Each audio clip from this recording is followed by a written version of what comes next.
Hi guys, എല്ലാവർക്കും സുഖമല്ലേ? ഇന്നത്തെ നമ്മുടെ റെസിപ്പി 4 പായസമാണ് കേട്ടോ നമ്മൾ റെഡിയാക്കാൻ പോണേ. വിഷു ഒക്കെ വരികയല്ലേ, അപ്പൊ നമുക്ക് പായസങ്ങൾ ഇഷ്ടം പോലെ വേണ്ടേ? അത് കാരണം ഇന്ന് 4 പായസമാണ് നമ്മൾ റെഡിയാക്കണേ. ഫസ്റ്റത്തെ പായസം അരി പരിപ്പും വെച്ചിട്ടാണ്. 1/2 ടീസ്പൂൺ നെയ്യ് ചേർക്കുന്നുണ്ട്. നെയ്യ് ചൂടാവുമ്പോൾ 2 ടേബിൾ സ്പൂൺ ബാസ്മതി അരി എടുത്ത് കഴുകി ഡ്രൈ ആക്കി വെച്ചേക്കുന്നതാണ്. അത് നെയ്യിലേക്ക് ചേർത്ത് കൊടുക്കാം. ഒന്ന് ചൂടാക്കി എടുത്താൽ മതി, അരിയുടെ കളറൊന്നും മാറണ്ട. അരി നല്ലോണം ചൂടായി, നമുക്കിത് പാനിൽ നിന്ന് മാറ്റാം. 1/4 ടീസ്പൂൺ നെയ്യ് ചേർക്കുന്നുണ്ട്. 1 ടേബിൾ സ്പൂൺ ചെറുപയർ പരിപ്പ് എടുത്ത് കഴുകി ഡ്രൈ ആക്കി വെച്ചതാണ്. അത് നെയ്യിലേക്ക് ചേർക്കാം. പരിപ്പ് നെയ്യിൽ നല്ലോണം ഒന്ന് വറുത്തെടുക്കണം, കളറൊക്കെ ഒന്ന് മാറി കിട്ടണം. പരിപ്പും വറുത്തെടുത്തു, നല്ലോണം കളറൊക്കെ മാറി. ഇത് നമുക്ക് പാനിൽ നിന്ന് മാറ്റാം. 1/4 ശർക്കര എടുത്തിട്ടുണ്ട്. അതിലേക്ക് 1/4 കപ്പ് വെള്ളം ചേർക്കാം. ഇതൊന്ന് ഉരുക്കിയെടുക്കാം. ശർക്കര ഉരുകുമ്പോഴേക്ക് നമുക്ക് ഈ അരി ഒന്ന് പൊടിച്ചെടുക്കാം. ഫൈൻ പൗഡർ ആവണ്ട കേട്ടോ, ഒന്ന് ക്രഷ് ചെയ്തെടുത്താൽ മതി. അരി നമ്മൾ ക്രഷ് ചെയ്തെടുത്തു. അതിൻ്റെ കൂടെ തന്നെ നമ്മൾ വറുത്ത് വെച്ചേക്കണ പരിപ്പ് ചേർക്കാം. ഇതൊന്ന് ജസ്റ്റ് ഒന്ന് കറക്കി എടുത്താൽ മതി കേട്ടോ, വല്ലാണ്ട് പൊടിഞ്ഞു പോവരുത്. പരിപ്പും അരിയും പൊടിച്ചെടുത്തു. നമുക്കിത് മാറ്റി വയ്ക്കാം. ശർക്കരയൊക്കെ ഉരുകി കിട്ടി, നമുക്കിത് മാറ്റി വയ്ക്കാം. പാനിലേക്ക് 1 ടീസ്പൂൺ നെയ്യ് ചേർക്കുന്നുണ്ട്. നെയ്യ് ചൂടാകുമ്പോൾ ഇതിലേക്ക് കുറച്ച് നാളികേരക്കൊത്തിട്ട് വറുത്തെടുക്കാം. നാളികേരക്കൊത്തൊക്കെ മൂത്തു, നമുക്കിത് നെയ്യിൽ നിന്ന് മാറ്റാം. പാനിലേക്ക് 1 കപ്പ് പാല് ചേർക്കുന്നുണ്ട്. ഒട്ടും വെള്ളം ചേർക്കാത്ത പാലാണ്. മെഷറിംഗ് കപ്പിൽ 1 കപ്പ്. പാലൊന്ന് തിളക്കട്ടെ. പാല് നല്ലോണം തിളയ്ക്കാൻ തുടങ്ങി. ഫ്ലെയിം സിമ്മിലാക്കിയിട്ട് നമ്മൾ പൊടിച്ചു വെച്ചേക്കണ അരിയും പരിപ്പും ചേർക്കാം. ഈ അരിയും പരിപ്പും ഒന്ന് വേവിച്ചെടുക്കണം. പെട്ടെന്ന് വേവ് കൂട്ടാം, നമ്മൾ പൊടിച്ചെടുത്ത കാരണം ഇടയ്ക്കിടയ്ക്ക് ഒന്ന് ഇളക്കി കൊടുത്തോളണം. അരിയും പരിപ്പും നല്ലോണം വെന്ത് കിട്ടി. നമ്മളിങ്ങനെ എടുത്ത് നോക്കുമ്പോൾ ഇങ്ങനെ കയ്യിൽ അമർത്തി നോക്കുമ്പോൾ നല്ലോണം വെന്തുണ്ടാവണം കേട്ടോ. അതുപോലെ ഇത് വേവാൻ തുടങ്ങിയപ്പോൾ നമ്മൾ ചേർത്ത 1 കപ്പ് പാല് തികയാണ്ട് വന്നപ്പോൾ 1/2 കപ്പ് വെള്ളം കൂടി ഞാൻ ചേർത്തിട്ടുണ്ട്. നിങ്ങൾക്ക് വെള്ളം വേണ്ടാന്നുണ്ടെങ്കിൽ അതിന് പകരം പാൽ തന്നെ ചേർക്കാം കേട്ടോ. ഇനി നമ്മൾ ഉരുക്കി വെച്ചേക്കണ ശർക്കര ചേർക്കാം.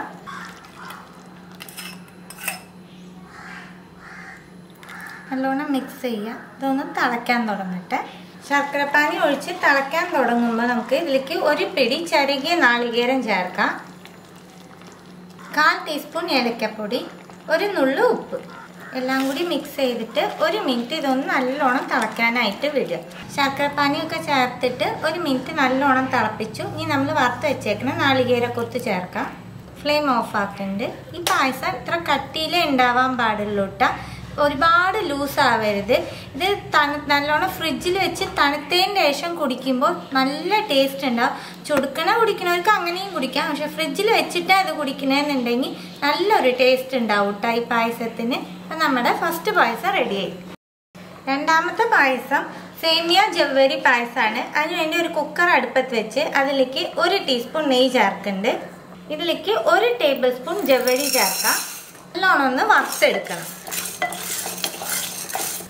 ജവ്വരി നല്ലോണം വറുത്ത് കിട്ടിയിട്ടുണ്ട്. ഇനി നമുക്ക് ഇതിലേക്ക് 1/2 കപ്പ് ചൂടുവെള്ളം ചേർക്കാം. എല്ലാം മിക്സ് ചെയ്തിട്ട് അടച്ചു വെച്ച് നമുക്ക് 1 വിസിൽ വിട്ടെടുക്കാം.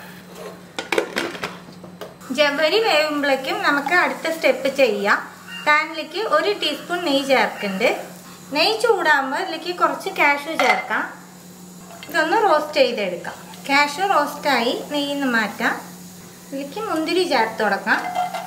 മുന്തിരി റോസ്റ്റായി, ഇതും പാനിൽ നിന്ന് മാറ്റാം. നട്ട്സും മുന്തിരിയൊക്കെ നിങ്ങൾക്ക് എന്തോരം വേണോ അതനുസരിച്ച് എടുത്തോളൂ കേട്ടോ. 2 ടേബിൾ സ്പൂൺ വറുത്ത സേമിയാണ് ചേർക്കണത്. വറുത്ത സേമിയ ആയാൽ പോലും നമ്മളൊന്ന് വറുത്തെടുക്കണം, നല്ല പായസത്തിന് നല്ല ടേസ്റ്റ് ഉണ്ടാവുള്ളൂ. ഇതൊന്ന് നമുക്ക് വറുത്തെടുക്കാം. സേമിയ നല്ലോണം വറുത്തു. ഇതിലേക്ക് 1 കപ്പ് പാല് ചേർക്കുന്നുണ്ട്. 1/4 കപ്പ് ചൂടുവെള്ളം. സേമിയ ഒന്ന് വേവട്ടെ. സേമിയ 1/4 ഭാഗം വെന്ത് കിട്ടി. ഈ സമയത്ത് നമ്മൾ വേവിച്ച് വെച്ചേക്കണ ജവ്വരി ആ വെള്ളത്തോടു കൂടി ചേർത്ത് കൊടുക്കാം. സേമിയ പെട്ടെന്ന് വെന്ത് കിട്ടും, ജവ്വരി വേവാൻ സമയം എടുക്കും. അത് കാരണം നമ്മളത് കുക്കറിൽ വെച്ച് വേവിച്ചത്. ഒന്ന് മിക്സ് ചെയ്ത് കൊടുത്തിട്ട് ഇനി സേമിയ നല്ലോണം ഒന്ന് വേവിച്ചെടുക്കാം. സേമിയ നല്ലോണം വെന്ത് ഇനി നമുക്കിതിലേക്ക് 1 ടേബിൾ സ്പൂൺ കണ്ടൻസ് മിൽക്ക് ചേർക്കാം. ഇത് വേണ്ടാന്നുണ്ടെങ്കിൽ നിങ്ങൾക്ക് പഞ്ചസാര ചേർത്താലും മതി. ചേർക്കുമ്പോൾ പായസത്തിന് ഒരു പ്രത്യേക ടേസ്റ്റാണ് ഉണ്ടാവുക. 1 ടേബിൾ സ്പൂൺ പഞ്ചസാരയും ചേർക്കുന്നുണ്ട്. ഒന്ന് മിക്സ് ചെയ്ത് കൊടുക്കുക. പഞ്ചസാരയും കണ്ടൻസ് മിൽക്കും ചേർത്ത് നല്ലോണം പായസം തിളച്ചു. ഇനി നമുക്കിതിൽ ഏലക്കാപ്പൊടി ചേർക്കാം. 1/2 ടീസ്പൂൺ ഏലക്കാപ്പൊടി ചേർക്കുന്നുണ്ട്. ഒരു നുള്ളു ഉപ്പ് ചേർക്കാം. വറുത്ത് വെച്ചേക്കണ അണ്ടിപ്പരിപ്പ് മുന്തിരിയും ചേർക്കാം. ഫ്ലെയിം ഓഫാക്കാം. നമ്മുടെ രണ്ടാമത്തെ പായസം റെഡിയായി. വേറെ ഒരു ബൗളിലേക്ക് സെർവ് ചെയ്യുന്നുണ്ട്. അടുത്ത പായസം നമ്മൾ റെഡിയാക്കുന്നത് ചെറുപയർ പരിപ്പും ജവ്വരിയും അരിയും വെച്ചിട്ടാണ് കേട്ടോ.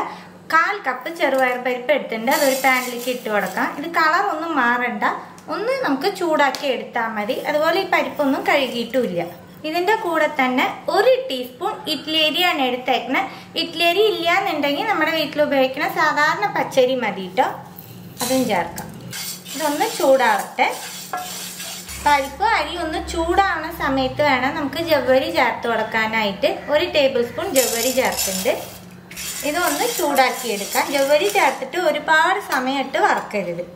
എല്ലാം നല്ലോണം ചൂടാക്കി എടുത്തു. ഇനി ഫ്ലെയിം ഓഫ് ആക്കിയിട്ട് ഇത് നമുക്ക് നല്ലോണം കഴുകി എടുത്തിട്ട് വരാം. പരിപ്പും അരിയും ജവ്വരിയും കൂടി കഴുകിയെടുത്തു. ഇനി നമുക്കിതിലേക്ക് 1 കപ്പ് ചൂടുവെള്ളം ചേർക്കാം. 1 ടീസ്പൂൺ നെയ്യ് ചേർക്കാം. എല്ലാം ഒന്ന് മിക്സ് ചെയ്ത് കൊടുക്കുക.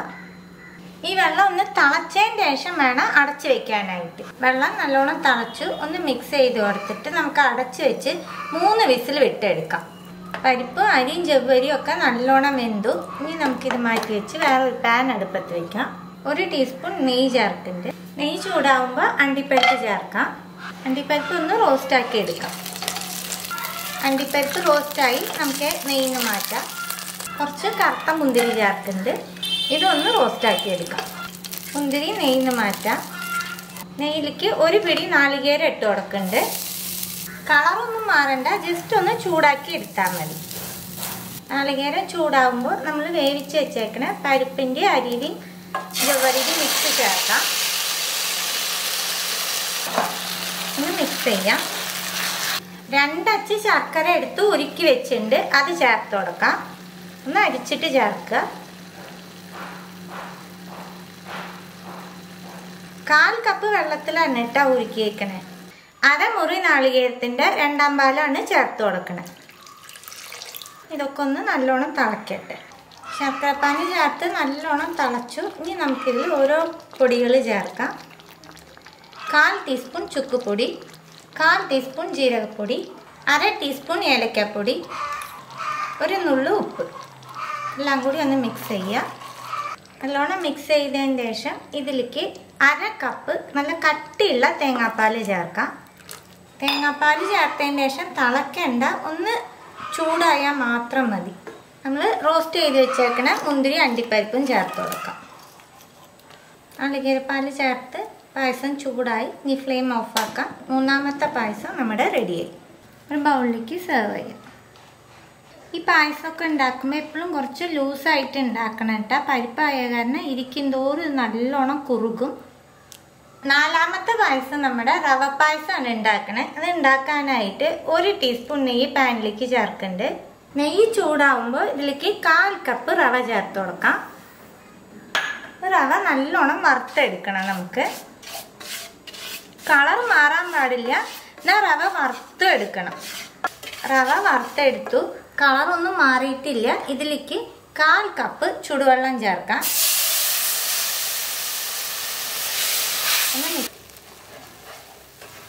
ഇനി നമുക്കിതിലേക്ക് 1 കപ്പ് പാല് ചേർക്കാം. ഒന്ന് നല്ലോണം മിക്സ് ചെയ്യാം. കട്ടകളില്ലാണ്ട് മിക്സ് ചെയ്ത് കൊടുത്തു. ഇനി ഈ പാലിൽ റവ ഒന്ന് വേവിച്ചെടുക്കാം. റവ നല്ലോണം വെന്ത് കിട്ടി. ഈ സമയത്ത് നമുക്കിതിലേക്ക് കുറച്ച് കുങ്കുമപ്പൂ ചേർക്കാം. ഇത് വേണമെന്നുണ്ടെങ്കിൽ നിങ്ങൾ ചേർത്താൽ മതി. ചേർക്കുമ്പോൾ നല്ലൊരു ടേസ്റ്റ് ഉണ്ടാവും. 1 ടേബിൾ സ്പൂൺ പഞ്ചസാര ചേർക്കുന്നുണ്ട്. 1 tablespoon condensed milk add ചെയ്യാം. ഒന്ന് തിളക്കട്ടെ. അതുപോലെ നിങ്ങൾ ഈ പായസം ഉണ്ടാക്കുമ്പോൾ കട്ടി തോന്നുകയാണെന്നുണ്ടെങ്കിൽ കുറച്ച് പാലോ വെള്ളമോ എന്തെങ്കിലും ആഡ് ചെയ്തോളൂ കേട്ടോ. ഇതൊന്ന് തിളക്കട്ടെ. ഒരു നുള്ളു ഉപ്പ് ചേർക്കാം. 1/2 ടീസ്പൂൺ ഏലക്കപ്പൊടി ചേർക്കാം. നമ്മൾ കുങ്കുമപ്പൂ ചേർത്ത കാരണമാണ് പായസം ഒരു മഞ്ഞ കളറിലുള്ളത്. അത് ഒഴിവാക്കിയിട്ട് ചെയ്യാന്നുണ്ടെങ്കിൽ വെള്ള കളർ പായസമായിട്ട് കിട്ടും കേട്ടോ. ഇതിലേക്ക് കുറച്ച് ബദാമും ചെറിയ ആഡ് ചെയ്യുന്നുണ്ട്. നട്ട്സ് നിങ്ങൾക്ക് ഏത് വേണമെങ്കിൽ ആഡ് ചെയ്യാം കേട്ടോ. അത്രയേ ഉള്ളൂ. ഫ്ലെയിം ഓഫ് ആക്കാം. 4ാമത്തെ പായസം നമ്മുടെ റെഡിയായി. വേറെ ഒരു ബൗളിലേക്ക് സെർവ് ചെയ്യാം. അരമണിക്കൂറിൽ 4 പായസം നമുക്ക് സിമ്പിളായിട്ടും വെറൈറ്റി ആയിട്ടും റെഡിയാക്കി എടുക്കാൻ പറ്റും കേട്ടോ. അപ്പം എല്ലാവരും ഈ വിഷുവിന് ട്രൈ ചെയ്ത് നോക്കണം. ട്രൈ ചെയ്ത് നിങ്ങളുടെ ഫീഡ്ബാക്കൊക്കെ അറിയിക്കുക. പുതിയ റെസിപ്പി ആയിട്ട് അടുത്ത വീഡിയോയിൽ കാണാം. See you. Bye.